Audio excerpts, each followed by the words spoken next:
Disney stars that hated each other while filming their show or movie part 1. First up, we have Emily and Miley from Hannah Montana. In her book, Miley talks about how she really wanted her and Emily to be actual friends so the show didn't come off as fake. And she didn't go into specifics, but she said that at times it felt like that would never be a reality. And then next up, we have the Bop to the Top King and Queen, Sharpay and Ryan Evans. Ashley said that these two hated each other while filming. Lucas said that Ashley was really rude to him and was very much like her character Sharpay at the start of High School Musical. Yikes. And then of course we gotta talk about the Cheetah Girls. So during the taping of the second movie, Keely said that it was very weird because the three girls had already been touring and doing everything without Raven, so when Raven came back, it was like she was trying to be their boss. So recently Raven said the reason that she didn't want to be in the third movie was because during the taping of the second one, the girls were purposely leaving her out and she felt ostracized. And then it also came out that Keely was jealous of Raven because when they were both through, they auditioned to be in the Cosby Show and Raven got it and she didn't. Disney stars that hated each other or didn't get along while filming part 2. First up, we have Bella Thorne and Zendaya from Shake It Up. Bella said that during the beginning of the show, the two girls really didn't get along with one another because Disney forced them to compete against each other. Then we have Debbie Ryan and Sky Jackson from Jessie. So in 2015, there were rumors going around that Sky had a private Twitter account and she was claiming that Debbie pushed her around and bullied her on set. And when someone asked Sky about it, she said this: "But any drama that these two may or may not have had seems to be done and over with." Sky even commented back to one of you guys in my part 1 video and said this: "Now without any question, these two did and probably still don't like each other. Rowan Blanchard does not like Uriah Shelton, who played Uncle Josh on Girl Meets World. But honestly, it's probably for some good reason. Uriah has had a history of liking anti-feminist posts on Instagram, and when Rowan's fans let her know what was going on, she commented this. And Uriah knows that Rowan doesn't like him because he said it in multiple different interviews." Disney facts that'll ruin your childhood part 1. Selena Gomez isn't actually dancing in another Cinderella story. She had a dance double named Amelia Randell. I was so hurt when I found this out when I was watching the movie with my sister the other day. And then I think we all know by now that Zac Efron wasn't the actual one singing in High School Musical. It was actually our Another Cinderella Story king, Drew Seeley, singing instead. But did you know that Sterling Knight isn't the one actually singing in Starstruck? The actual one singing in the recordings is a man named Drew Ryan Scott. Now, Sterling claims that the reason he didn't sing was because there wasn't enough time to record his vocals, which I mean sounds kind of fake, but okay. And now for the actual worst fact of all. The stars in one of my favorite DComs, Geek Charming, dated in real life for a while. And when they broke up, Sarah Hyland ended up having to get a restraining order on Matt. He was emotionally and physically abusive towards her and threatened the life of her and her dog. So he's definitely canceled and probably the reason why High School Musical 3 sucked. Disney co-stars who had a very questionable age gap. Okay, so I feel like most of you know about Selena Gomez and Drew Seeley, who starred in Another Cinderella Story together. Selena was only 16, while Drew Seeley was 26 at the time. That's a 10-year age gap, and Selena was underage. And you guys remember Jump In, right? I just did a video about how Keke Palmer said Corbin Bleu was her first ever kiss. Well, at the time, she was only 14, and he was 18. Oh my gosh, and then we have Let It Shine. I even included Cyrus and Roxy in one of my underrated Disney Channel ships video, but we might have to cancel them because Tyler James Williams was 20. Coco Jones was only 14. Oh my god. And then we have everybody's favorite DCOM, Starstruck. Sterling Knight was 21 when Starstruck came out.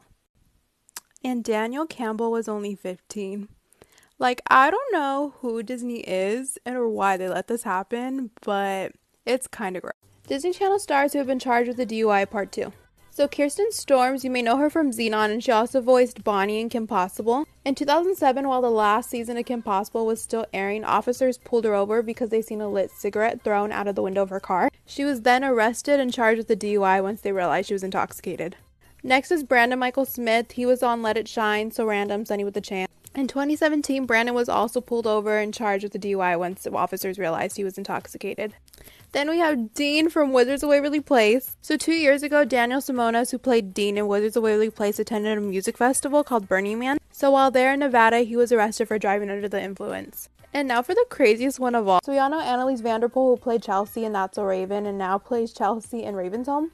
So 2 years after That's So Raven ended, Annalise was driving under the influence and she hit a parked car. And that parked car hit 2 more parked cars.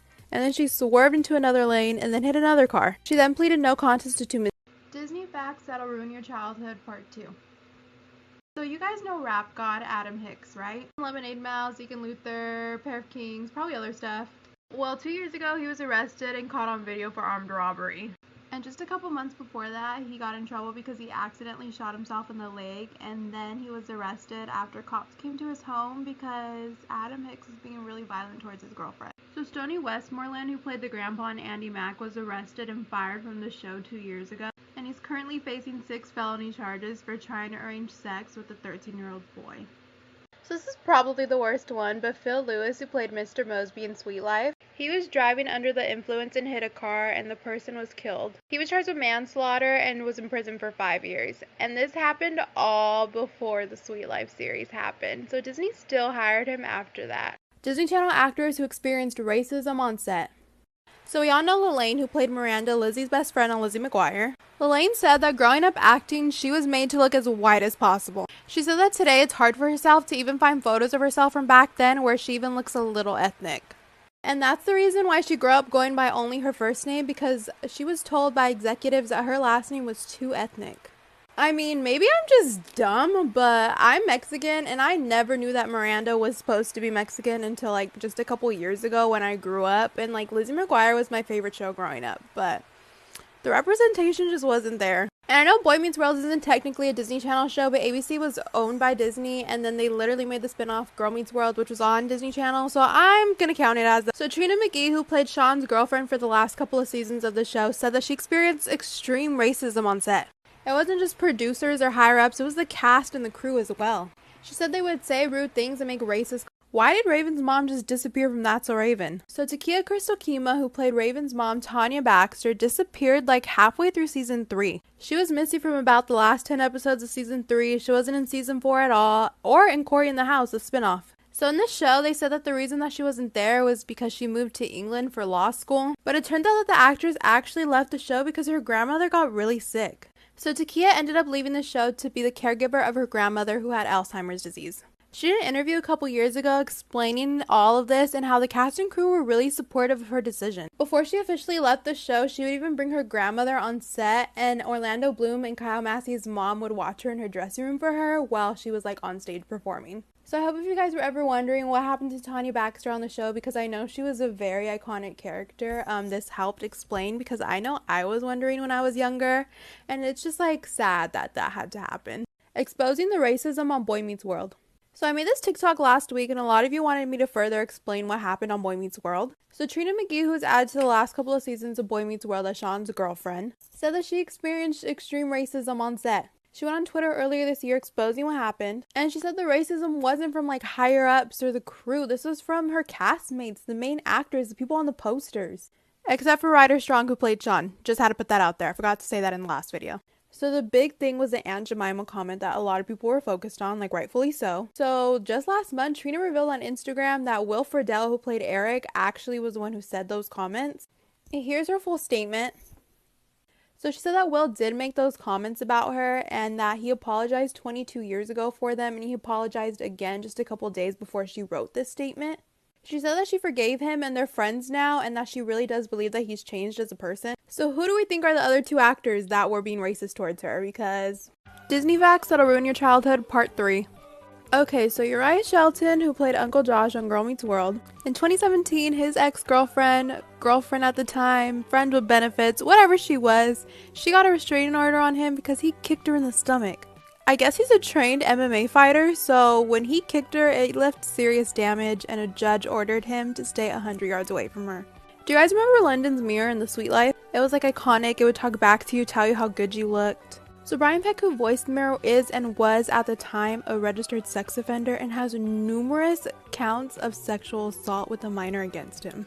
And Disney still hired him, and he's continuing to get hired, like on kid shows. Why? Why is that allowed? Now on to Lelaine. Lelaine from Lizzie McGuire. A couple years after the show ended, she went on a tour with Radio Disney promoting her music. But then in 2007, she was arrested for possession of meth, and she was kind of able to keep it under wraps until she kept missing court dates, and then she had a warrant out for her arrest. You guys, Tinka Hessenheffer from Shake It Up works for Trump?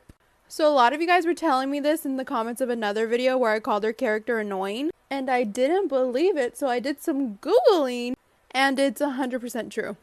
And it seems she's like very proud of it, obviously. An unapologetic American woman. So how did this happen? How did sis go from being on Disney Channel to the Trump administration? So I guess after Shake It Up, Caroline Sunshine, yes, that's her real name, Caroline Sunshine, which also just sounds fake, went to college and she got involved in politics. She's super Republican and she started off as an intern and then she made her way up to press assistant. So in conclusion, I was right all along in saying that her character was annoying. So thank you. The Heston Heifers are canceled. Well, I don't know about Gunther. Like, he seems like he's pretty unproblematic. But Tinka, canceled. Okay, so Lee Allen Baker, who's known for playing the mom in Good Luck Charlie, was canceled this weekend. And a lot of you wanted me to make a video talking about it. So I guess I'm just going to explain what happened for those that don't know. So basically, all started with this tweet. No, my Twitter is not in dark mode. Don't come for me. So people started sending her hate, saying that she was a Karen because she didn't want to wear a mask. And then people started looking at her other tweets and noticing her bio, and which she changed, by the way. Then people really started coming at her, saying that she was an anti-vaxxer, she was a Republican, all lives matter. Like, does she not understand memes? And then I started looking through her replies, and she was saying that she's not Republican, but she's also not liberal. Like, she's so super in the middle. Then she started saying that the reason that she doesn't vaccinate her kids is because they had severe reactions. So she doesn't vaccinate them because of that. But like, you're still an anti-vaxxer, sis. Like, that's what it means. So in conclusion, stand the unproblematic Teresa Russo for clear skin. Nick and Disney stars that hated each other, part 5. So Demi, Miley, and Selena have had so much little feuds, drama, pettiness amongst the three of them for years now. And I could probably just do a whole series on that because it would just take forever to explain. But today we're going to talk about the Miley and Mandy versus Selena and Demi drama, which I feel like nobody talks about anymore. So Miley used to be best friends with this girl named Mandy, who was her backup dancer. And for those of you that don't know, they had a YouTube channel back in the day, and they would upload videos called The Miley and Mandy Show. Well, at that same time, Demi and Selena were posting vlogs on Demi's YouTube channel. This was also around the time that Nick and Selena started dating right after he broke up with Miley. So Miley and Mandy uploaded a video making fun of Selena and Demi's. Yo. Yo, yo. Yeah, I said it twice. Got a problem with that? Yo. Yo, yo. Yeah, I said it twice. Got a problem with that? You know, we offended them. We're super sorry. But, you know, we were like, just having fun. You know what I mean? They have like a YouTube account. So we, at the end of our video, we did put controversial Disney Channel episodes that had to be taken off of air. So Hannah Montana made this episode about Oliver discovering he had type 1 diabetes. It was supposed to be the first episode of season 2, but some parents seen it before it aired on demand. They complained that it inaccurately showed what type 1 diabetes was. So the episode had to be taken down. The ending was reshot. It was renamed from Sugar Sugar to Uptight Oliver's Alright. So if you pay close enough attention, you can tell that at the party scene, like, the actors are older. In the 7th episode of Shake It Up, called Party It Up, an eating disorder joke was made. And in the Kobe Callie episode of So Random, eating disorder jokes were also made in a sketch. So Disney Channel was called out by none other than Demi Lovato herself. She complained that it was not funny and it was definitely harmful to kids that were watching. So Disney pulled both episodes. So the last episode I'm going to talk about today is Smart and Smarter from The Sweet Life. In this episode, Zach pretends to have dyslexia to get out of assignments. People thought it made fun of kids with dyslexia, so Disney pulled the episode. It was only aired like 2 times, and if you check, it's not on Disney+. Controversial Disney Channel episodes that had to be pulled from air, part 2. So the 20th episode in season 2 of Jessie had to be pulled. Just like the Hannah Montana episode in the first part, parents seen the episode before it premiered on demand. And they petitioned and complained that the episode should be taken down. They made jokes about a gluten-free character, and so Disney ended up editing those parts out of the episode. So now when you watch it on Disney+, those jokes aren't in there anymore. So the 20th episode of season 3 of Sweet Life of Zack and Cody was taken down after the whole Rihanna-Chris Brown situation. The Cheetah Girls were also on this episode. They all happened to be guest starring on London's web show. So Disney stopped airing that episode, and it's not even on Disney+. Like, it goes from 19 to 21. So this episode of Hannah Montana wasn't taken down, but it was edited recently. It's the 26th episode of season 2, and it has to do with this pop star who makes Miley feel really insecure about staying the same. This was the pop star's name, and now when you watch the episode on Disney+, the name was edited to sound like Ice instead of... But they still kept her name the same in the description, so how does that even change anything? How does that make sense? So I found this account on Tumblr called Jonas Girlfriends, and I can't believe how much tea I didn't know about Nick, Selena, and Miley. Like, I can't believe Nick Jonas really had the audacity to date Miley, and then date Selena, date Miley again, and then date Selena. And this all happened at the peak of the Jonas Brothers' career, while all of them were working on Disney, and everyone had to pretend to be cool and friendly with each other. Like, during the taping of Send It On, Nick had just broken up with Selena and was getting back together with Miley. Imagine the awkwardness. Imagine the tension. Like what I would do to be a fly on the wall when whatever Disney exec told them who they were pairing up with. Like, I want to see Selena's reaction to when they were like, go Kevin, sis. Disney actors that should have never been cast in their roles. Vanessa Hudgens has been problematic since before this whole coronavirus controversy. Vanessa Hudgens is half Filipina. So somebody please tell me why Disney Channel casted her to play Gabriela Montez, who's supposed to be a Latina character. I didn't even realize this until I was rewatching the third movie and Gabriela's mom started speaking Spanish to her. I was like, why couldn't they have just casted an actual Latina? Or why couldn't they have made Gabriela like half Asian? Like, it's not that hard. Then we have Miranda Sanchez, same thing. Lelaine herself is Filipina, but Miranda Sanchez is Latina. Like, why? Brown people are not interchangeable. Oh my gosh, and you guys don't even want to know who's behind the voice of Prince Naveen. I hate it here. Like, I really hate it here. Actors that should have never been cast in their roles. Not only did Noah Centineo replace an actual Latino in The Fosters, but he also booked the role of a Disney pilot with a Latino family called Growing Up and Down. Then we have Miss I'm Ethnic, Trump supporting, all Mexicans are Gardner saying, Ronnie Hawk herself played Rachel Diaz in the Disney Channel show Stuck in the Middle, and also went on to butcher Olivia in On My Block. Shout out to On My Block for firing her and killing off her character. And you guys will never believe who voiced Aladdin in the first film. Steve from Full House? Why? Representation in media is important. It's important that these roles are cast accurately. There's already so few roles for Latinos. Why would you want to take that role away from an actual Latino? There's so many few roles for Asians. Why would you want to? But I was like, damn, if this is where my results went. So I was like, yeah, I'm Puerto Rican.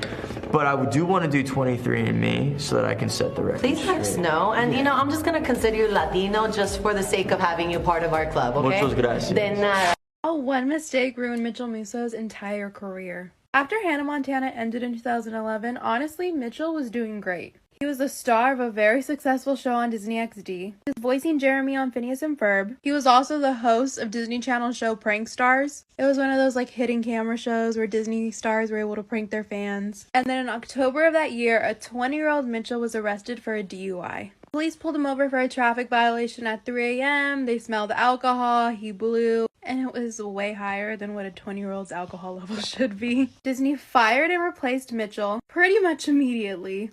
Prank Stars, they just pulled it from air. Disney ever only showed like 2 episodes and they filmed a lot more. Although Mitchell was still allowed to voice Jeremy, probably because you didn't see his face. And other than Phineas and Ferb work, Mitchell really hasn't done that much in the acting world if you check his IMDb. I mean, there was that one rumor that he stole money from Tana Mongeau for drugs, but let me know what other child stars you want me to talk about, what other videos you want. You guys, why is nobody talking about this? I haven't made a TikTok in weeks and I needed to stop and talk about this. Some people were able to view Demi's new Dancing with the Devil documentary early at a film festival this weekend. And this poor woman has gone through so much in her life. Demi was on Disney. She was sexually assaulted by another actor. She said her virginity was taken from her. At the time, she reached out to a couple adults in her life and nothing happened to the guy. He never faced any repercussions and didn't get taken out of the movie that he was in.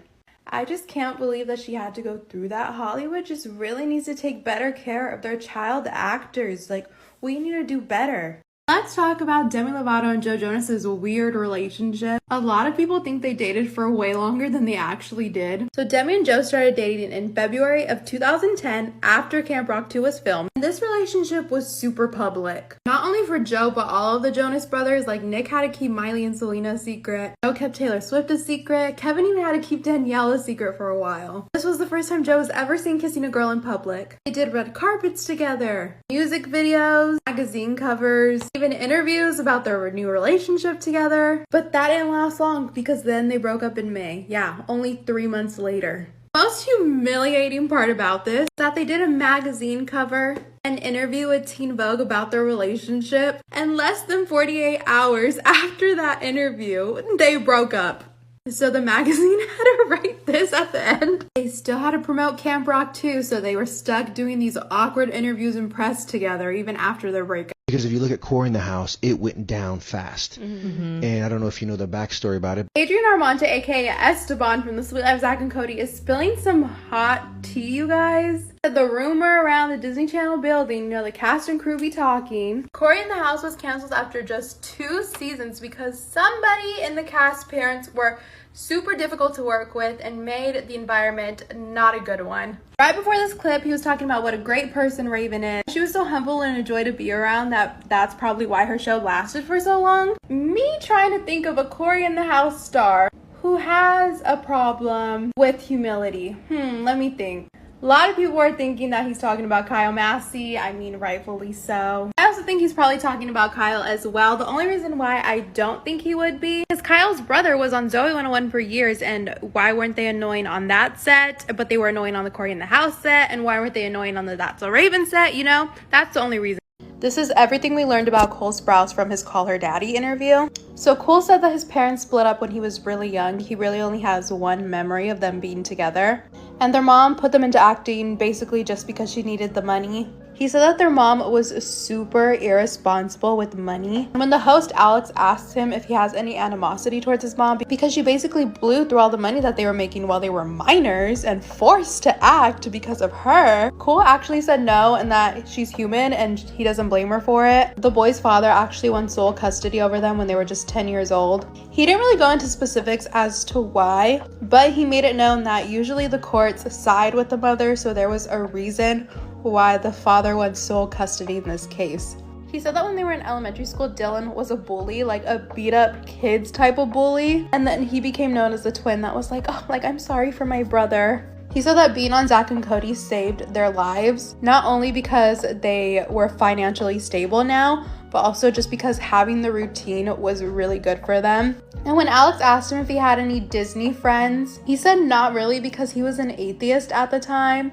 And you know, all the Disney kids were Christian, like wearing their purity rings. And he was like, I was an annoying POS. You know, he would make it known that like, I don't believe what you believe in. And he said he really looks back at his old self during this time and cringes because Dylan may have been like a more physical bully, but Cole was the more like intellectual bully. Like, I'm smarter than you. And even though Dylan may have been like the physical bully, you know, people still liked him and he was better at Cole than getting girls. So Cole was a little jealous because of that. Cole also told the story of when he lost his virginity, and honestly just watch the podcast just for the story because it's hilarious. But he was only 14, he was on vacation with his family, and he met this girl that was older than him. He literally asked her, are you DTF? Like DTF, said those letters. And then so he kicked Dylan and his friend out of their room that they were staying in. He never seen that girl again. And after that, he became a serial monogamous and became like a relationship type of guy. Cole also mentioned that he no longer has a relationship with his mom. He called it the greatest wound in his life, and he says that he really does miss her. He said that she lost her mind, that was his words, not mine, and that he only hears from her every now and then, and they just have a challenging relationship. His dad, however, he called his best friend, and he has a really good relationship with him. Alex asked him a few questions about Lily, and when he said that the breakup was mutual, she was like, you're lying, tell me the truth. And he said that he ended things, but it's not like she didn't see it coming, and that the breakup was really hard on both of them since they both had to work together. But they're good and that they're friends now. And Cole also revealed that he has been sober for just over a year.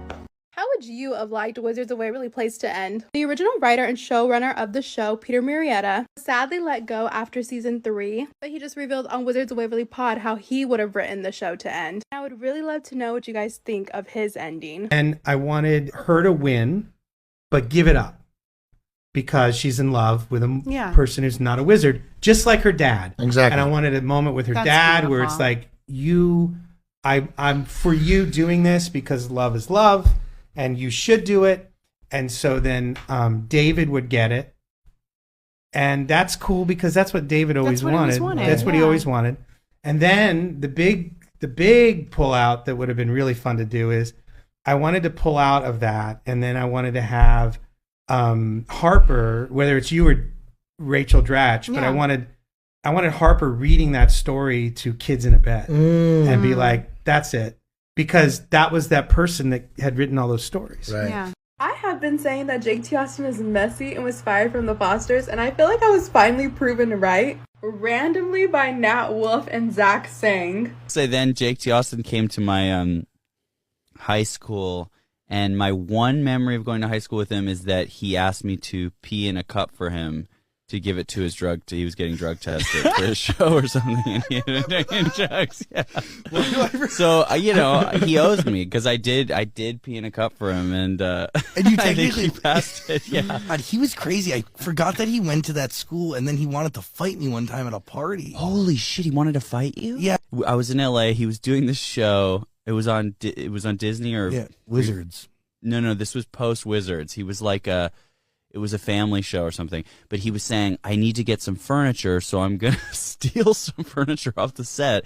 Do you want to help me steal some furniture off the set? And I said, that sounds illegal, and I'm not going to do that. But I remember one of my other friends did help him take like a desk or something, and he got caught trying to take a desk off the set.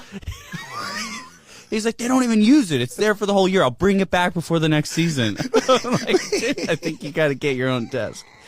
That's a true story.